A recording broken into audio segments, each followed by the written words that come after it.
2011年9月的一个清晨，美国一座联邦监狱的铁门缓缓打开，走出来一个头发花白、牙齿掉了好几颗，走起路来都有些颤巍巍的老人。他在里面整整关了11年，可最奇怪的是，这个人从头到尾几乎没有经历过一场真正意义上的公开审判。他之所以被关进去，不是因为法官证明了他偷走了多少钱，而是因为他死死攥着一样东西，说什么都不肯交出来。而那样东西不是黄金，不是珠宝，也不是什么见不得光的名单，而是一套装在电脑里的程式，一个只建立在一个数字之上的预测模型。这个数字你我都不陌生，我们在小学的数学课上都背过它，它叫圆周率。而就在最近，就在他走出高墙之后的这些年里，这位曾经被华尔街私底下称作全世界最危险的预言家的老人，在他费城郊外那间堆满古董和书籍的书房里，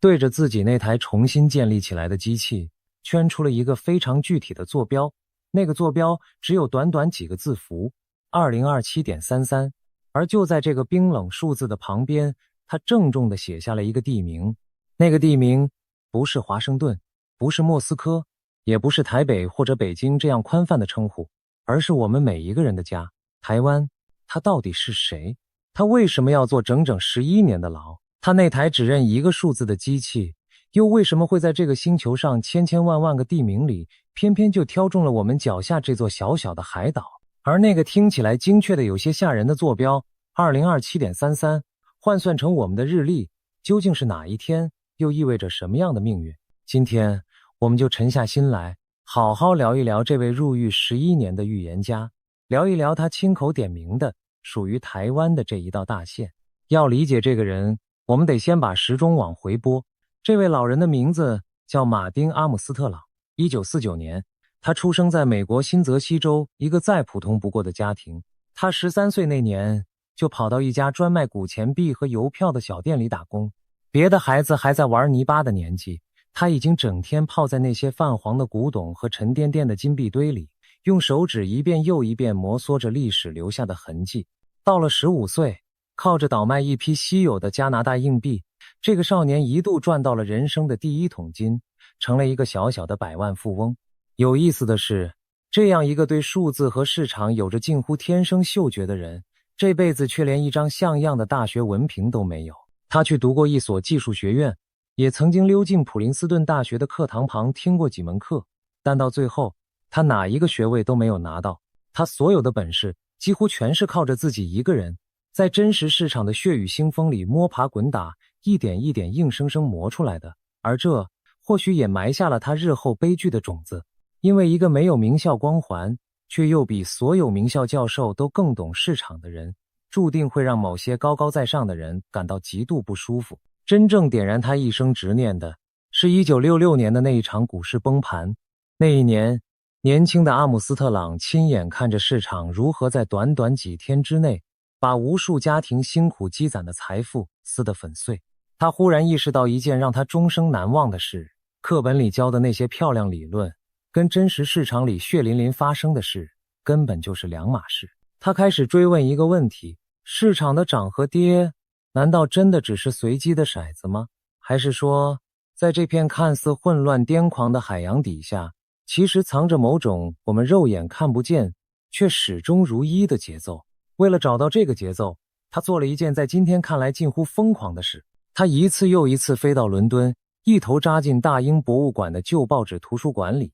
把过去几百年甚至上千年的物价和汇率数据，一天一天，一笔一笔，全部用手抄录下来。你可以想象那个画面，在那个没有电脑、没有网络的年代，一个外国来的年轻人就这样对着堆积如山的固纸堆，日复一日地整理着几个世纪以来的价格波动。从古罗马的钱币到近代的股市崩盘，他把人类文明留下的每一道财务伤疤全都摊在了自己面前。他要的就是从这些冰冷的数字里，把历史那深藏不露的心跳给硬生生挖出来。就这样，经过漫长的埋头苦干，他慢慢拼凑出了自己一生中最重要的发现。他把过去200多年里一次又一次席卷市场的金融大恐慌全都列了出来，逐一比对，然后他发现了一个让他自己都毛骨悚然的规律：这些看似毫无关联的大恐慌，并不是杂乱无章随机爆发的，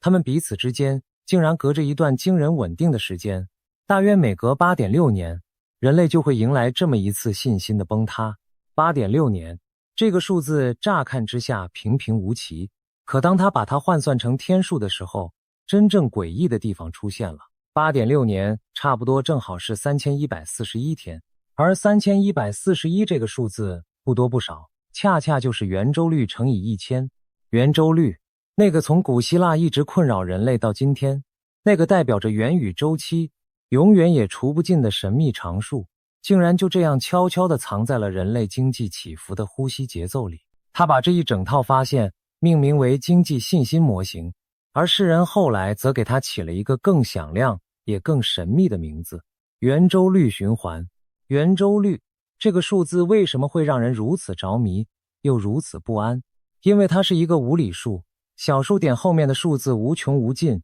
永远也算不到头，却又精准地支配着这个宇宙里每一个圆，小到一颗滚动的水珠，大到浩瀚的行星轨道。当阿姆斯特朗宣称人类的贪婪与恐惧、繁荣与崩溃竟然也被这同一个数字暗中牵引的时候，这就已经不只是一个经济学上的主张了，它更像是在说，我们自以为无比自由的每一个选择，其实早就被写进了某种更深层的宇宙秩序之中。这个念头既让人着迷，又让人在深夜里感到一丝隐隐的恐惧。他为什么会如此笃定，认定幕后的推手就是圆周率？他的解释是这样的：人类的信心从来就不是一条笔直向上的直线，我们对一项投资、对一个政府、对整个未来的信心，总是在希望和恐惧这两极之间反复摇摆，涨上去，跌下来，然后再涨上去。这种一波接着一波，永不停歇的循环往复，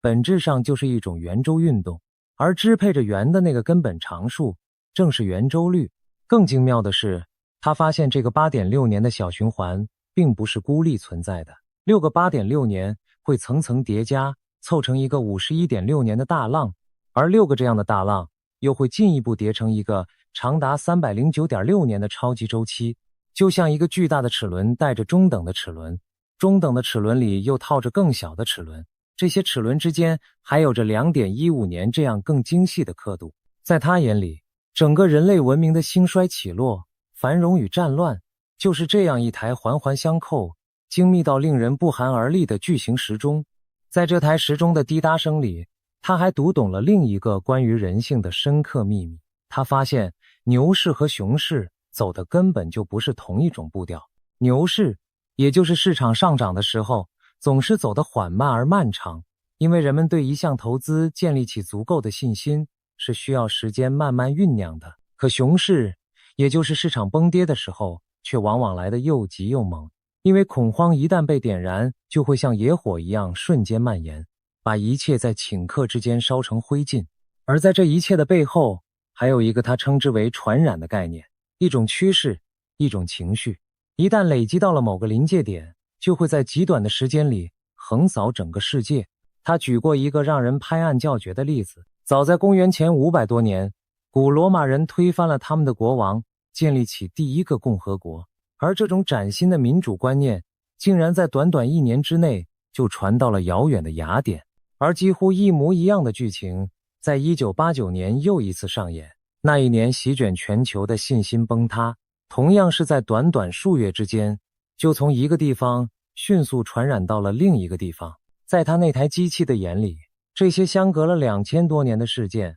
本质上就像一对长得一模一样的双胞胎。说到这里，不知道你有没有一种似曾相识的感觉？这位西方的预言家绕了一个那么大的圈子，用圆周率，用电脑，用几百年一笔一笔抄下来的数据，最后得出的那个结论，其实我们的老祖宗早就用另一种语言说过了：天下大势，分久必合，合久必分，物极必反，盛极而衰，周而复始，否极泰来。我们的易经里讲的，不就是这个世界永远在阴阳消长、循环往复之中运转的道理吗？我们的先人仰观天象，俯察大地，靠的是几千年沉淀下来的智慧和直觉，而阿姆斯特朗靠的是冰冷的数据和机器。可他们最终指向的竟然是同一个古老的真相：这个世界从来就不是一条笔直向前的直线，而是一个又一个首尾相连的圆。或许也正因为如此，这位饱经风霜的老人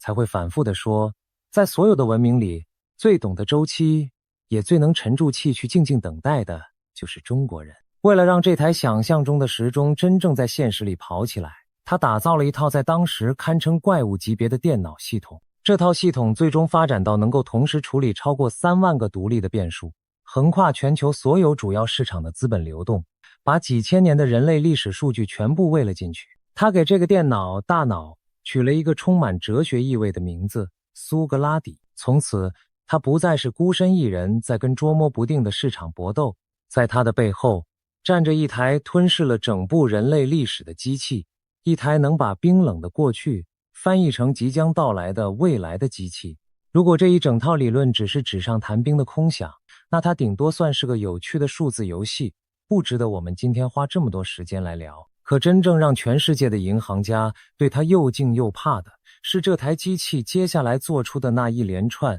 简直像是开了天眼一般的预言。我们先看第一个坐标 1987.8， 早在事情发生之前，它的模型就早早指向了这个点，而 1987.8 换算成日历，正好就落在那一年的10月19号。就在那一天，美国股市上演了永远载入史册的黑色星期一，道琼指数在单日之内暴跌了 22.6%， 这是华尔街历史上最恐怖的单日崩盘之一。请注意，它不是含含糊糊地猜对了一个年份，而是精准地掐中了那一天。当所有人都在为那场毫无征兆的灾难目瞪口呆时，他早已从容地让自己的客户提前离场，全身而退。再看下一个坐标 1989.95， 指向的是1989年的年底。他那台机器冷冰冰地警告说，日本那个看似永远也涨不停，让全世界都眼红的股市泡沫将在这个点见顶。结果呢？1989年12月底，日本的日经指数一路冲上逼近39000点的历史最高峰，然后就在这个位置上戛然而止，掉头向下，从此开启了日本那漫长到令人绝望的失落的几十年。而同样是在这个1989年，他的模型还捕捉到了另一场席卷全球的信心大崩塌。苏联和东欧的整个共产阵营开始瓦解，柏林墙在这一年轰然倒塌。金融市场的崩盘和一个庞大政治阵营的崩塌，在他那台认准了圆周率的机器眼里，竟然被归为了同一种东西，同一种信心的溃散。还有那个被无数人反复提起的 1998.55， 就在这个时间点附近，也就是1998年的年中，他公开向全世界警告，俄罗斯的货币和整个经济即将崩溃。当时他人正好在伦敦演讲，就连在场的《金融时报》记者都觉得这个判断简直匪夷所思。毕竟一个好端端的大国怎么可能说垮就垮？可仅仅大约1个月之后，俄罗斯真的违约了，卢布崩盘，还顺带掀翻了那家不可一世、聚集了诺贝尔奖得主的巨型对冲基金长期资本管理公司，最后逼得美联储不得不紧急出手救市。也正是凭着这一战封神，让他一举拿下了那一年的年度对冲基金经理人头衔，被整个华尔街捧上了神坛。甚至到了 2007.15， 也就是2007年的2月底，他的模型又一次精准地标出了美国金融股见顶的位置。而我们今天都知道，紧接着在2008年那场席卷全世界，让无数人倾家荡产的金融海啸就轰然爆发了。一次又一次又一次，这台认准了圆周率的机器就这样不动声色地把一个又一个历史的重大转折点提前定死在了时间轴上。这种精准究竟精准到了什么地步呢？当年有一位曾经在他手下工作，后来自己也做了对冲基金经理的人，在电话里压低了声音对记者说，最让他脊背发凉汗毛倒竖的，就是眼睁睁看着市场真的在他预测的那天分毫不差的掉头。你可以不相信一次，可以不相信2次，可当这样的事情一次又一次的上演，任你是再铁齿的怀疑论者，心里恐怕也难免会犯嘀咕，这个世界的运转难道真的藏着某种我们还没能参透的密码吗？这一连串神准的预言很快就把他从一个没有文凭的市场怪才捧成了全球金融界炙手可热的先知。他一手创办的普林斯顿经济国际公司在巴黎、伦敦、雪梨、香港、东京都设立了办公室，触角伸向了整个地球。找他咨询的不再只是普通的散户，而是各国的政府和最顶级的金融机构。到了1996年前后，据说他经手分析的资产一度覆盖了美国国债的将近一半。1997年，当亚洲金融风暴席卷而来的时候，就连中国的中央银行都曾经邀请他前去指点迷津。他甚至受邀站上了美国国会的听证台，向那些手握国家命脉的议员们讲述全球资本流动的秘密。1998年，他毫无悬念地被评为年度对冲基金经理人，还被冠上了10年最佳经济学家的头衔。可以说，在那个时候，他站在了一个普通人几乎无法企及的高度。然而，站得越高，摔下来的时候就越惨。就在他如日中天的时候，据他自己回忆，那些华尔街的顶级银行家们曾经向他发出过一个邀请，希望他能加入他们的圈子，帮着一起在货币和白银市场上呼风唤雨。可他一次又一次地拒绝了。他不仅拒绝，还把这些大玩家在市场上翻云覆雨的种种手法写进了自己给客户的报告里，等于是当众揭了他们的老底。你可以想象，这样一个既不肯同流合污，又偏偏什么都看得一清二楚的人，会在那些高高在上的权贵心里种下多深的记恨。从高盛到所罗门兄弟，他一路走来，得罪的全是这个星球上最有权有势的一批人。而更要命的是，在1998年他精准命中俄罗斯崩盘之后，据说美国的中央情报局也主动找上了门。他们要的可不是用这台机器去改善经济，而是敏锐地嗅到了这台能预测全球资本流向的机器背后那巨大的情报价值。一个能算出一个国家什么时候会垮的工具，在某些人的眼里简直就是一件无价的战略武器。而这恰恰就是他噩梦真正的开始。你想想看，一个能提前看穿市场，甚至能提前看穿一个政权兴衰的人，到底是一笔天大的财富，还是一个天大的威胁？当你能看见别人看不见的东西，你手里的那份先知先觉，究竟是护身符，还是催命符？1999年，美国联邦调查局的探员突然冲进了他位于普林斯顿的办公室，他们给他扣上的帽子是一桩金额高达7亿美元，甚至在某些说法里被夸大到30亿美元的庞氏骗局，指控他卷走了一大批日本投资者的钱。而他本人则从头到尾坚称，那些造成巨额亏损的交易根本就不是他授权下单的，他就像历史上另一个著名的交易员一样，是在替整个腐烂的体系背黑锅。到底真相如何，或许只有他自己心里最清楚。可事情很快就变得越来越不对劲了。法庭要求他交出他所拥有的一切，交出黄金，交出古董，交出他的电脑。这里面甚至包括了一尊他珍藏的价值连城的凯撒大帝半身像，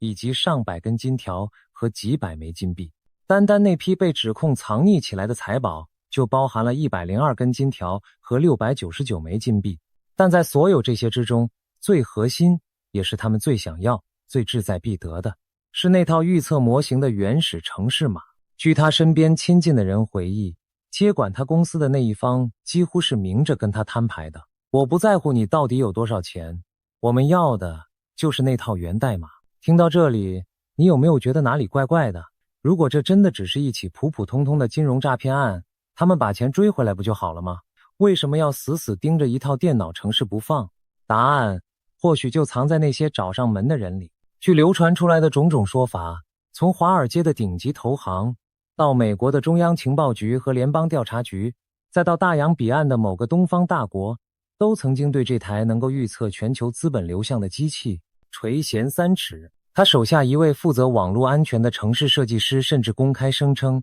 当年他们的系统遭到不明来源的攻击时，他一路顺藤摸瓜追踪入侵者的位置，最后竟然追到了美国维吉尼亚州的兰利。而兰利是什么地方？那里正是美国中央情报局的总部所在。一套民间的财经模型为什么会招来这样层级的窥探？这件事本身就足够让人浮想联翩了。也难怪当年阿姆斯特朗和他的团队会为了保护这套模型，采取近乎偏执的极端手段。据说，他们专门设计了一套会在遭到外部入侵时就自动启动自我销毁的网络系统，甚至还布下了一个又一个精心设计的陷阱，专门用来反过来追踪那些想要偷窥的人。一套财经预测工具被它的主人保护到了这种堪比国家机密的程度。这件事本身就已经足够说明，它在某些人的眼里早就不是一件简单的商品，而是一把足以撼动整个牌局的钥匙。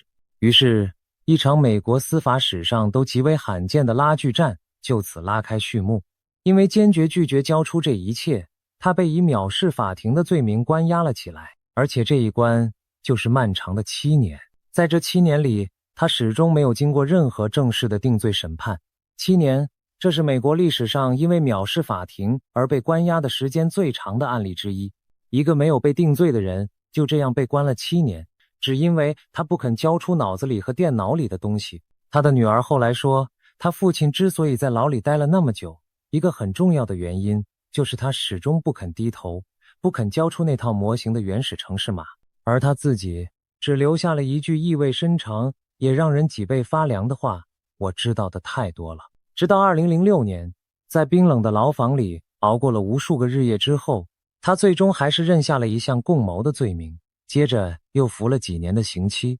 2011年，他终于走出了那扇沉重的监狱大门，前前后后总共失去了11年的自由。走出来的时候，他的牙齿因为在里面长期得不到像样的医疗照顾，已经掉了好几颗，身体也垮了大半。2014年，一部就叫做《预言家》的纪录片，把他这段离奇曲折的遭遇搬上了大银幕，让全世界的人得以重新审视这个被高墙吞噬了11年的男人。而那本著名的《纽约客》杂志，早在他还被关在牢里的时候，就写过一篇长长的报道。那篇文章的标题问的正是所有人心里的那个疑惑：这个金融家到底是个骗子，是个疯子，还是个天才？这部纪录片里还披露了不少让人细思极恐的细节。有一位曾经在监狱里管理图书馆，亲眼见过他的狱方工作人员，后来站出来作证说，在他长达30年的职业生涯里，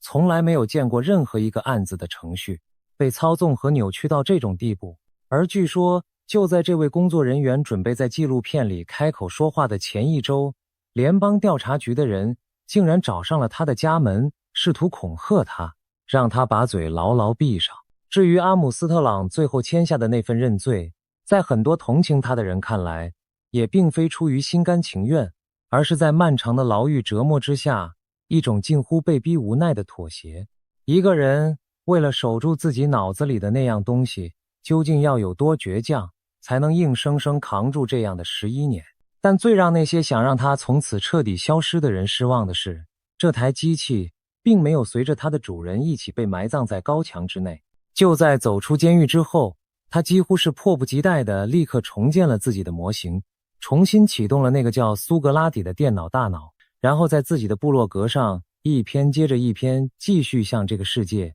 发出他那些让人夜里都睡不着觉的警告。仿佛那11年的牢狱之灾非但没有磨灭他，反而让他看得更远，也说得更狠了。聊到这里，你心里可能会冒出一个巨大的问号：一台冷冰冰的电脑怎么可能算得出战争这种事？战争难道不是那些政治强人一时冲动或者一念之差的结果吗？这恰恰是这位预言家最与众不同也最发人深省的地方。他给出的答案是这样的：政治人物从来不会毫无理由的凭空行动，他们看似随心所欲的每一个决定，背后其实都被一股看不见的力量推着走，而那股力量就是经济的压力。当一个国家债台高筑，当民众因为活不下去而走上街头，当贫富的鸿沟大到再也无法弥合，统治者为了转移内部的矛盾，为了巩固摇摇欲坠的权力，就会被逼着做出某些选择。而翻开厚厚的历史书，你会发现，面对相似的困境，人类做出的反应总是惊人的相似。所以他才敢说，他算的不是某一个人的心思，而是整个系统在巨大压力之下那必然会走向的方向。历史不会简单的重复，但它总是压着同样的韵脚。这就是为什么一台机器真的有可能提前嗅到那还没燃起的硝烟味。把这个道理套用到我们眼前的局势上，就变得格外清晰，也格外沉重了。试想一下，如果一个大国的经济正一步步滑向衰退的泥潭，内部的矛盾越积越多，那么到底是谁会最有动机去制造一场对外的冲突，好把老百姓的视线从国内的难题上引开？在这位预言家的模型看来，当经济的寒冬降临，统治者手里的牌越来越少的时候，向外寻找一个突破口的诱惑就会变得越来越大。而放眼整个东亚，还有哪个地方比那条窄窄的台湾海峡更适合成为这样一个宣泄压力的阀门呢？这并不是他在诅咒谁，而是他从几千年的历史数据里反复读到的那个冰冷的规律：经济一旦沉沦，战争的鼓点往往就会在不远处悄悄地响起。那么，这位重出江湖、饱经沧桑的预言家，如今又看到了什么？他那台重新运转的机器，正对着我们这个时代发出怎样刺耳的警报？答案是一连串正在快速逼近的年份。还记得刚才我们说的那个 51.6 年的大浪吗？根据他的推算，这一波私人资本的信心大浪将在2032年迎来一个历史性的顶点。而从现在到那个顶点之间的每一年，在他的模型里几乎都被标上了刺眼的红色。这不是某一天的孤立事件，而是一整段正在收紧的时代。他说2025年是全球信心开始悄悄转向的一年，是整个大周期里一个关键的转捩点。而到了2026年，也就是我们此刻正身处其中的这一年，他的模型正式拉响了所谓恐慌周期的警报。那个沉睡已久的战争周期也在这一年被重新启动。全球的动荡不安，还有大国之间的地缘政治紧张，都会在这一年急剧的升温。他警告说，紧接着到来的2027年将是一个重大的战争风险之年。再往后，2028年，经济衰退的巨大压力、主权债务的定时炸弹，还有社会内部的动荡与撕裂，会开始正面相撞，搅成一团乱麻。然后，在2029年，我们会迎来模型上又一个重大的转折点。这些年份，就像被一根无形的线串在一起的珠子，一颗比一颗沉重。而所有这一切的铺陈，都是在为2032年那个最终的引爆点做准备。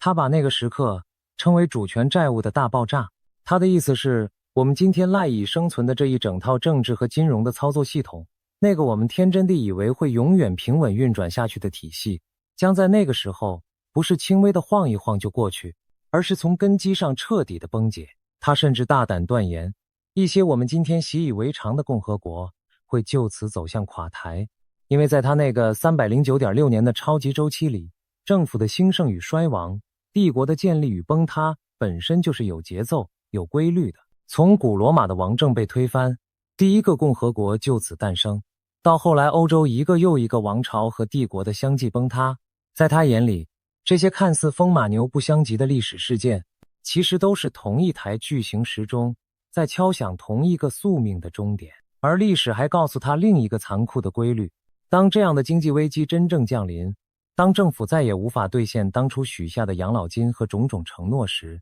那些台上的政客通常不会老老实实地承认自己的失败，相反，他们会本能地去寻找一个替罪羊，去凭空树立起一个外部的敌人，好把民众心中熊熊燃烧的怒火巧妙地引向别处。物价飞涨是某个外国恶棍害的，日子过不下去是境外势力搞的鬼。这套剧本在人类漫长的历史上已经被反复上演了无数次，而更宏大的背景还来自大自然本身。他坚信太阳的活动周期、火山的喷发、地球在冷暖之间的缓慢摆荡，这些看似遥远的自然力量其实一直在深刻地左右着人类文明的命运。一场气候的异常可能导致农作物的欠收，欠收带来饥荒，饥荒引发瘟疫，而瘟疫和饥饿又会逼得人们背井离乡，最终点燃战争的导火索。这个从天灾到人祸的链条，冷酷却又一环扣着一环地，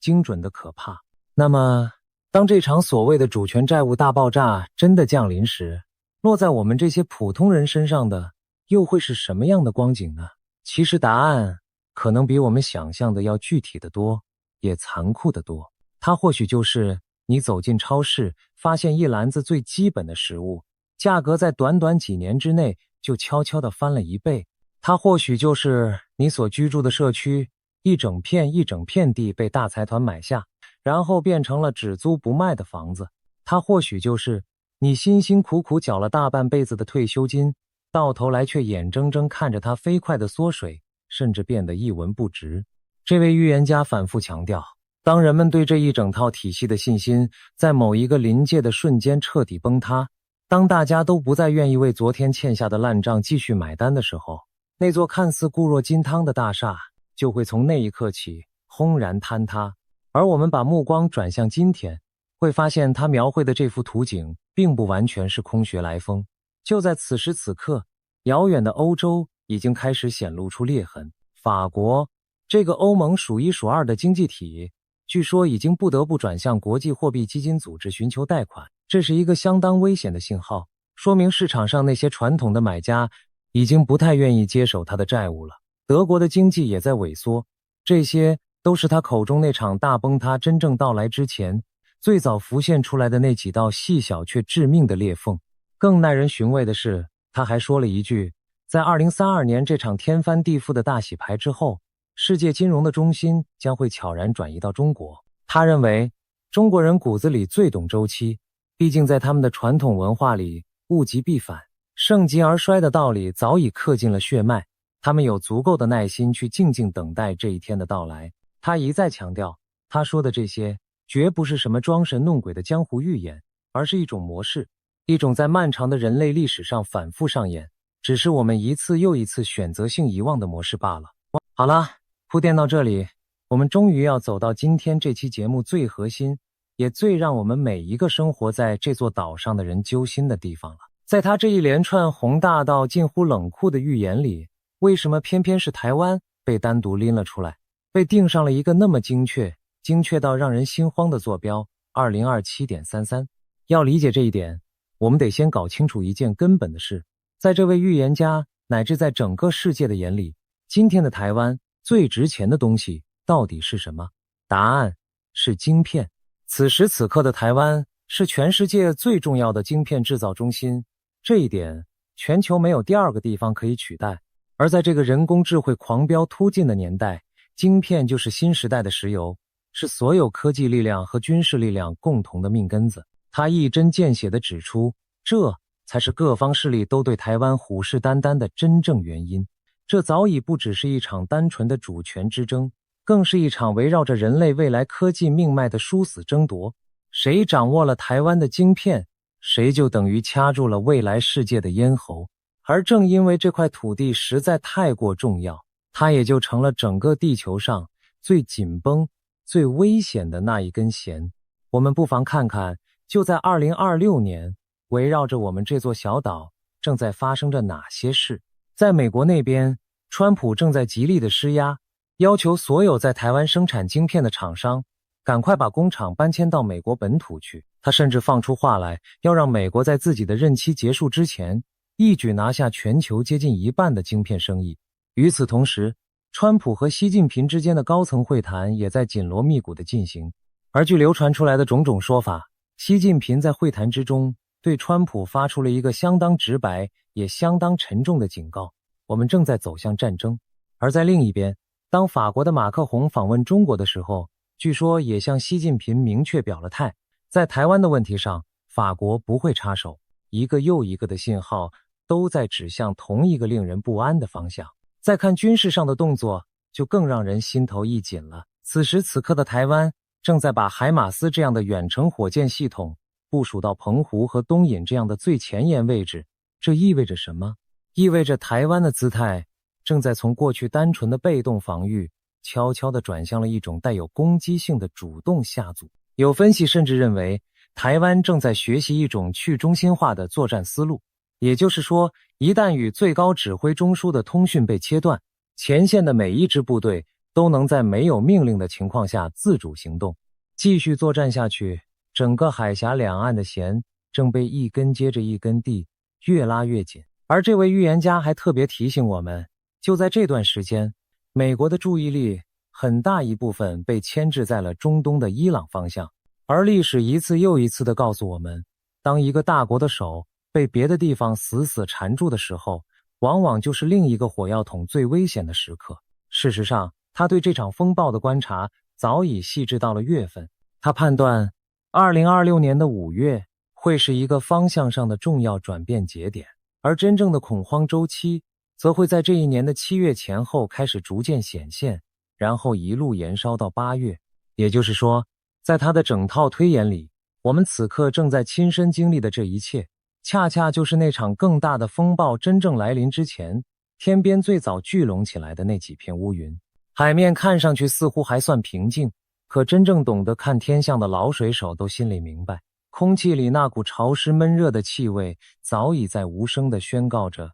山雨欲来。而对于我们这座岛上的每一个人来说，这种在平静表面之下暗流汹涌的感觉恐怕并不算陌生。而最让人不寒而栗的是那条海峡本身的宽度。台湾岛和中国大陆最近的地方，中间隔着的台湾海峡宽度大约只有130公里。这是一个什么样的概念？让我们把时间拉回到1962年。那一年，一场把整个人类世界都拖到了核战争边缘的古巴飞弹危机。古巴和美国之间隔着的距离其实也不过就是这么远。当年美国绝不允许对手在自己家门口这么近的地方架设飞弹，宁可冒着爆发世界大战的风险也要对峙到底。而今天，隔着一条同样狭窄的海峡，同样的地缘逻辑，同样的恐惧与猜忌，正在我们这里一幕一幕的重演。当两个巨人的鼻尖隔着一条窄窄的水道彼此相对，任何一个微小的火星都可能点燃一场无法收拾的大火。而这条海峡一旦真的出了事，受到冲击的绝不只是我们这座岛上的2000多万人。你想想看，你手里的手机，你每天开的汽车，医院里救命的仪器，银行运转的系统，甚至是那些最尖端的武器，背后几乎都跳动着一颗来自台湾的晶片。一旦这座岛上的工厂停摆，那将不是某一个地区的局部灾难，而是整个现代文明供应链的一次全面休克。这也正是为什么全世界的目光都死死地盯在了我们这片小小的水域上。而生活在这片水域上的我们，处境其实相当微妙，也相当魔幻。我们一边过着全世界最寻常、最热闹的烟火日子，夜市里照样人声鼎沸，捷运照样准点到站，一边却又实实在在地站在了大国博弈那最锋利的刀尖之上。这种在平静与危险之间反复横跳的割裂感，恐怕正是我们这一代台湾人最独特也最无奈的一种宿命。那么 2027.33 这个让人心跳漏拍的坐标到底意味着什么？如果我们把这个模型里的小数按照它一贯使用的算法换算成我们熟悉的日历，这个点大约就落在2027年的4月底到5月初，也就是那一年春夏交替的时候。这位预言家把这个时刻郑重地称为台湾的下一个重大转折点。不过，这里我们一定要把话说清楚、说明白，他所使用的词是转折点，而绝对不是说战争一定会在那一天、那一刻准时准点的爆发。在他的模型语言里，一个转折点指的是压力累积到了顶峰，趋势即将发生根本改变的那个临界时刻。它可能是一次摊牌，可能是一次突变，也可能是某种我们现在还完全想象不到的转向。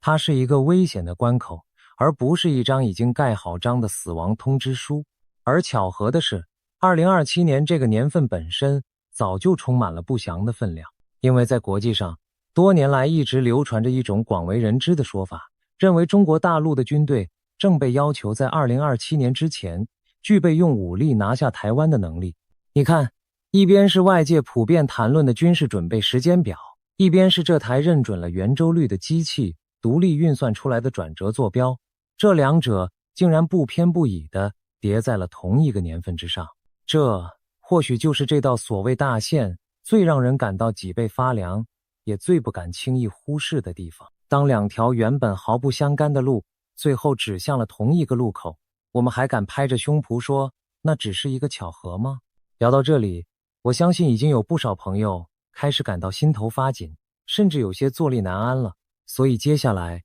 我们必须非常冷静，也非常诚实的来说一说事情的另一面。因为一个负责任的讲述，绝不能只顾着把恐惧的音量开到最大。这位预言家的模型真的就百发百中，从不失手吗？并不是。事实上，他的批评者们送给了他一句相当刻薄的评语，说他是100%的准确，但只在一半的时间里准确。这话是什么意思？意思就是他确实有过石破天惊，让人拍案叫绝的神准时刻，但他看走眼，甚至完全落空的时候，也同样不在少数。就拿他最爱谈的主权债务大爆炸来说，他其实早在很多年前就喊过一次狼来了，斩钉截铁地说会在2015年引爆。可结果那一次，狼并没有如约而至，市场反而在之后迎来了好几年的一路上涨，让所有信了他而清仓离场的人错过了一大段行情。同样，在2020年那场突如其来的全球疫情之后，他也一度判断市场将一蹶不振，可事实却是，市场很快就强劲反弹，一路创下了新高。他所预言过的很多末日场景，到头来都没有能够如期上演。所以，我们到底该怎么看待 2027.33 这个坐标？我个人的看法是这样的，周期是一种模式，是一种倾向，而绝不是一道铁板钉钉、不可更改的命运判决书。任何一个精确到某一年、某一天的具体预言，我们都应该在心里替它打上一个大大的问号。如果我们只是被那个看起来精确的数字吓得魂不守舍、草木皆兵，把好端端的日子过得提心吊胆，那我们就完全搞错了方向，也辜负了这一番思考。因为真正值得我们每一个人去正视的，其实根本就不是那个具体的日期本身，而是这位预言家用他那套独特的方式替我们指出来的那个真实得无法回避的处境。你仔细想想看，他所警告的每一样东西堆积如山，早已无法偿还的政府债务，围绕着晶片这条命脉展开的大国角力，还有一条比当年古巴危机还要狭窄的海峡，这些可全都不是他一个人躲在书房里凭空捏造出来的。这些压力，这些张力，是我们每一个人只要抬起头，打开新闻，就能够真真切切看到，甚至亲身感受到的东西。无论那个具体的日期最后是准还是不准，这个危险的局，这盘越下越紧的棋是真实存在的。这才是那台圆周率机器穿过所有的数字和喧嚣，真正想对我们每一个人说的话。所以，比起去反复纠结那个日子到底是不是2027年的那个春天，我更希望我们每一个人能把注意力重新拉回到自己的生活上来。真正的准备从来都不是盲目的囤积多少物资，更不是让自己陷入无谓的恐慌，而是一种心态上的从容和笃定。把身边的关系好好经营，把自己的身体好好照顾，把家庭的根基好好打牢，让自己在面对任何一场风浪的时候都能多出一分底气，少掉一分慌乱。因为无论时代的巨轮最终滚向何方，一个内心安定、家庭和睦的人，永远都会比一个惶惶不可终日的人走得更稳，也走得更远。这或许才是我们听完这一整个故事之后最应该带走的那样东西。其实人类的历史上从来就不缺预言家，有的人碰巧说中了，就被后人奉为神明，有的人不幸说错了，便沦为茶余饭后的笑柄。可真正有价值的，从来都不是那个具体的日子到底准不准，而是这些沉重的警告能不能让我们从浑浑噩噩的日常里稍微抬起头来，认认真真的看一看，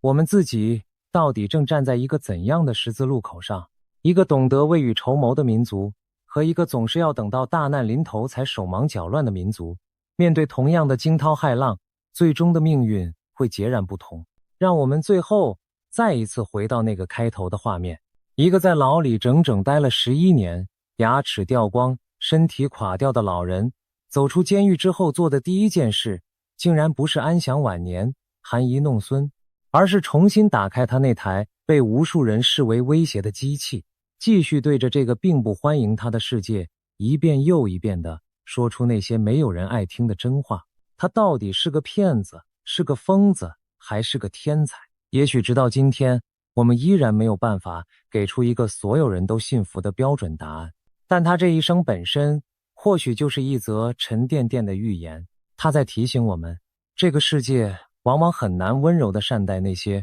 看见了别人不愿意看见的规律，并且还固执地非要把它说出来的人。他为了他心中的那个数字，付出的是整整11年宝贵的自由，这一份代价重得让人沉默。可即便付出了这样惨痛的代价，在走出高墙之后，他还是义无反顾地选择了继续说下去。这份近乎固执的坚持究竟是为了什么？也许是因为在他看来，一个人明明已经看清了正在逼近的危险，却选择闭口不言，才是对这个世界，也是对自己良知最大的背叛。他宁可被人骂作危言耸听的疯子，被人当成招摇撞骗的骗子，也不愿意去做那个眼睁睁看着风暴一步步逼近，却假装什么都没有看见的沉默者。从这个角度看，无论他亲手圈下的那个坐标，最后究竟准是不准，这一份敢于把话说出口的勇气，本身就值得我们认真的对待。而现在，他把那个亲手圈起来的坐标，